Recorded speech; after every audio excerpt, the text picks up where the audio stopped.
So I think we'll put even more computing power into trying to get laid, basically. The thing I wanted to emphasize is that it's not going to like sort of pounce on us overnight. You'll see it coming. It's going to be very slow. In fact, I really think that artificial general intelligence or digital superintelligence is likely to arrive before we have really advanced neural links. At least that's where the trend is right now. So, but ultimately, the idea would be to achieve a symbiosis between our biological mind and our kind of digital mind. So we're already kind of a cyborg if you think of like your phone and your computers as an extension of yourself. In fact, like if you leave your phone behind, it's like you have missing limb syndrome. You're like, where did it go? So the phone is a kind of an extension of ourselves, like computer is. The various applications that we use are already an extension of self. So we are already a cyborg. It's just that the interface is with our eyes and our fingers. Yeah. And that interface, especially output, the rate at which we can type words into a phone or a computer, it's very slow. Our input is much better because with the data rate from vision is, I don't know, many thousands of times, maybe a million times better than the rate at which we can output. So input is like maybe, I don't know, roughly a million times better than output.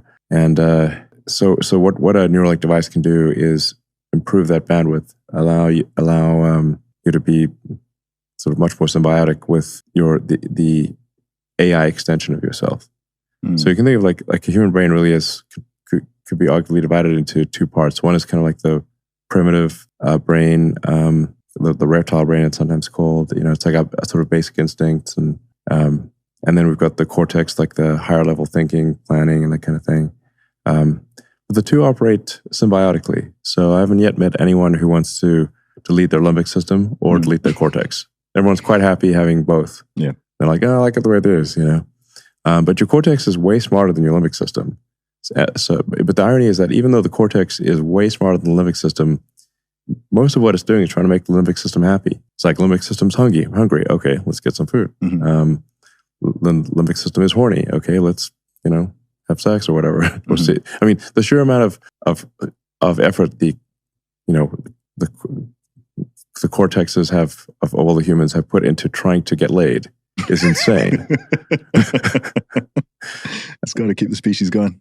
Yeah, but not even if it's not for procreation. Like the limbic system is really like too simple to understand that like sex does not result in procreation, because for almost all of human existence that it did. Birth control is a very recent thing. The limbic system is like trying to incent procreation, and but now we can effectively hack the limbic system by doing procreation, but by having sex without procreation. Which is, I guess, maybe part of the issue with, why do we have more kids? Is like in the past, it would just happen because, in order to make your limbic system happy, you'd have sex. You didn't have birth control, so you'd pop out some kids. Yes. So that's how it used to be.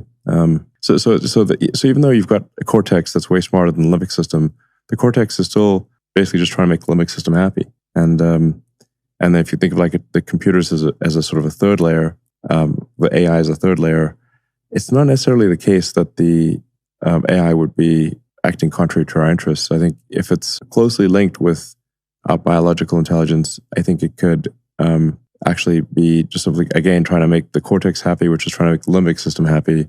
So I think we'll put even more computing power into trying to get laid, basically. Now the AI is going to help you get laid.